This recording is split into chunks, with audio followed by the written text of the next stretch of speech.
Hello everyone, good evening and Johar. आप सभी का आपके अपने YouTube channel career maker Buntu by Dheeraj sir में स्वागत है। कैसे हैं आप सब? उम्मीद करते हैं आप सब अच्छे होंगे और आप लोगों की पढ़ाई भी बहुत अच्छी तरीके से चल रही होगी। जैसा कि हम सभी को पता है कि जेपीएससी और जेएसएससी जो है धीरे धीरे ट्रैक पे आना चालू कर दी है और बहुत जल्दी सारे एग्जामिनेशन हो जाएंगे। तो हम लोग झारखंड को एक कमांड की तरह से हम लोगों को यूज करना है, क्योंकि झारखंड में यहाँ पे बहुत ज़्यादा क्वेश्चन पूछा जाएगा और हम लोग झारखंड को हल्के में नहीं ले सकते, इनका वेटेज काफ़ी है। तो इसी सीरीज़ में हम लोग स्टार्ट किए थे झारखंड का जीके, है ना।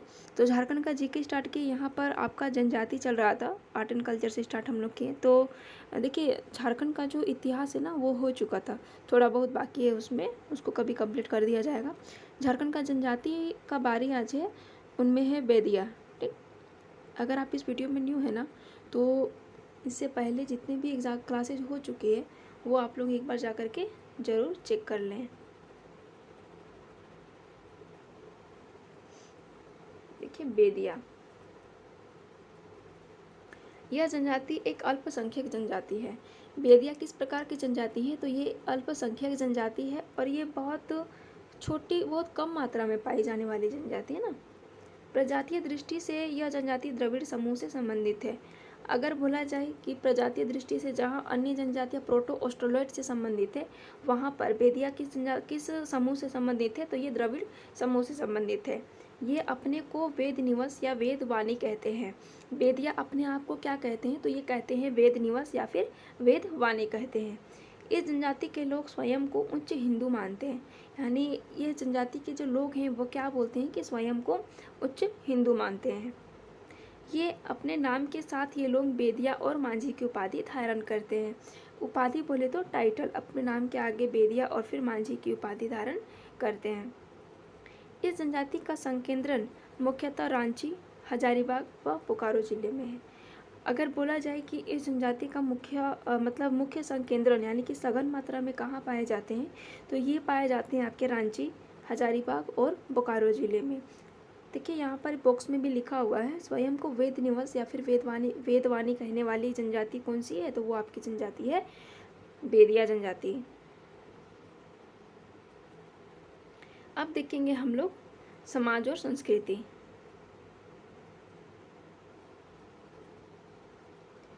इस जनजाति में वधु मूल्य को क्या कहा जाता है? तो डाली टका के नाम से जाना जाता है। देखिए जिस जनजाति में आपका डाली वधु मूल्य का जिक्र नहीं है, मेंशन नहीं है, उनकी कोई बात नहीं। लेकिन जिनका भी वधु मूल्य बुक में दिया गया कि हाँ इस जनजाति का ये प्रॉपर वधु मूल्य है, तो वहाँ पर आपको 110% रट्टा मारनी ही मारनी है, क्योंकि यहाँ से एग्जामिनेशन कहीं ना कहीं से क्वेश्चन पूछेगा ही।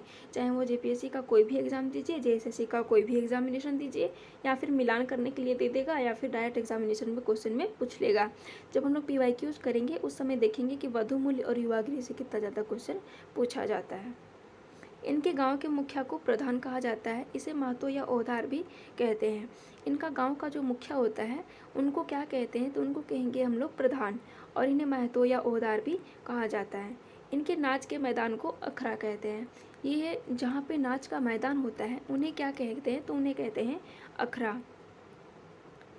बेदिया जनजाति के गोत्र एवं उनके प्रतीक, यानी कि इनका गोत्र और प्रतीक क्या क्या है वो चीज़ देखेंगे। और एक बात, ये लोग गोत्र में विवाह नहीं करते हैं, और कोई भी चीज़ मान के चलिए थेरहर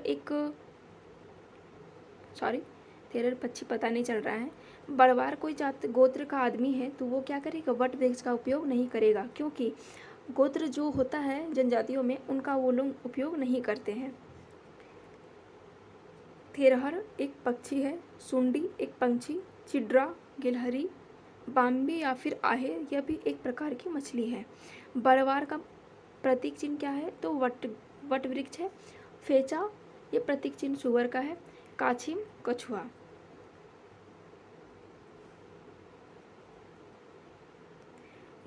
इस जनजाति में सबसे प्रचलित विवाह आयोजित विवाह है, जो मीडिएटर के माध्यम से होता है, या फिर यूँ कहें मध्यस्थ के मामले में मध्यस्थ हस्तक्षेप करके दोनों परिवार को मिलाता है और विवाह करवाता है, उन्हें कहते हैं आयोजित विवाह।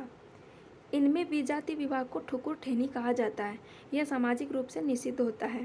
देखिए, विजातीय विवाह यानी कि अदर कास्टी जो इंटर कास्ट जो मैरिज होता है उन्हें कहते हैं ठुकुर ठेनी, और ये क्या है, सामाजिक रूप से निषिद्ध होता है, यानी कि समाज में ये इन्हें अच्छा नहीं माना जाता है और ये समाज में प्रचलित उतना नहीं है। इस जनजाति में पुरुषों का परंपरागत वस्त्र केरया, काछा या फिर भगवा है, जबकि महिलाओं का परंपरागत वस्त्र ठेठी या फिर पाचन है।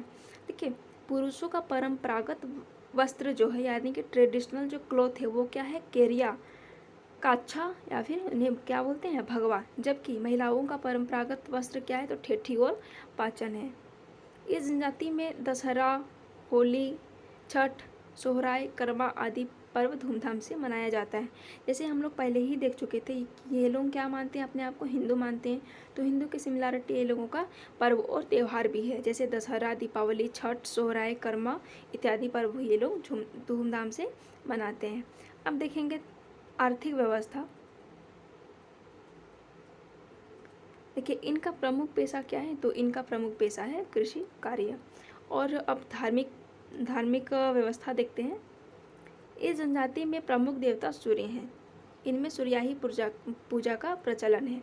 देखिए, ये लोगों का प्रमुख देवता कौन है, तो भगवान सूर्य हैं, और इनकी सम्मान में कौन सा पूजा मनाते हैं, तो सूर्याही पूजा मनाते हैं ना। ये ज़्यादातर बैसाख या फिर अगहन में मनाया जाता है। इस जनजाति के धार्मिक स्थल को सरना कहा जाता है। देखिए, हर जनजातियों का धार्मिक स्थल को क्या कहा जाएगा, तो कहा जाएगा आपका सरना। तो ये हो गई आपकी बेदिया जनजाति। देखिए, यहाँ पे आपका इम्पोर्टेंट कहाँ कहाँ से क्वेश्चन बनेगा वो चीज़ मैं आपको बता रही हूँ। सबसे पहले ये किस जनजातीय प्रजाति दृष्टि से किस समूह की है, तो ये है द्रविड़ समूह की।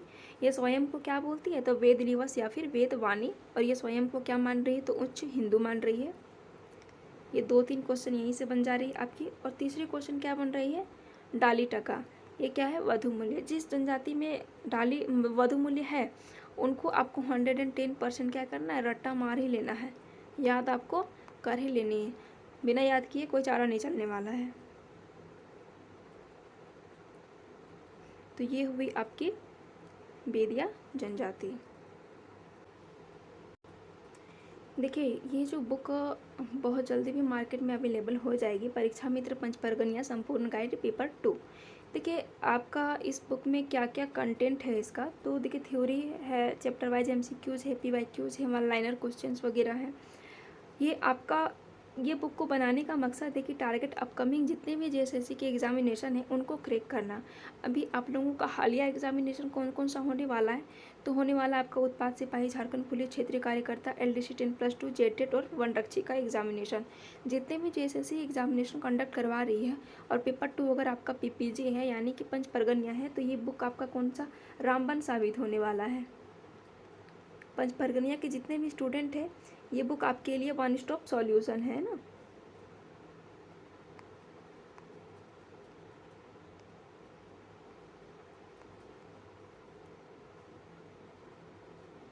और बहुत जल्द ये बुक आपका क्या है कि आपका बुक स्टोर में अवेलेबल हो जाएगा। साथ ही साथ ये अमेजोन और फ्लिपकार्ट जैसे शॉपिंग कार्ट में भी अवेलेबल हो जाएगा। साथ ही साथ आपको करियर मेकर बुंडू का ऑफिशियल जो ऐप है वहाँ पे प्ले स्टोर से आप लोग डाउनलोड कर लीजिएगा। वहाँ पर आपको ई बुक की भी सुविधा देखने को मिलेगी।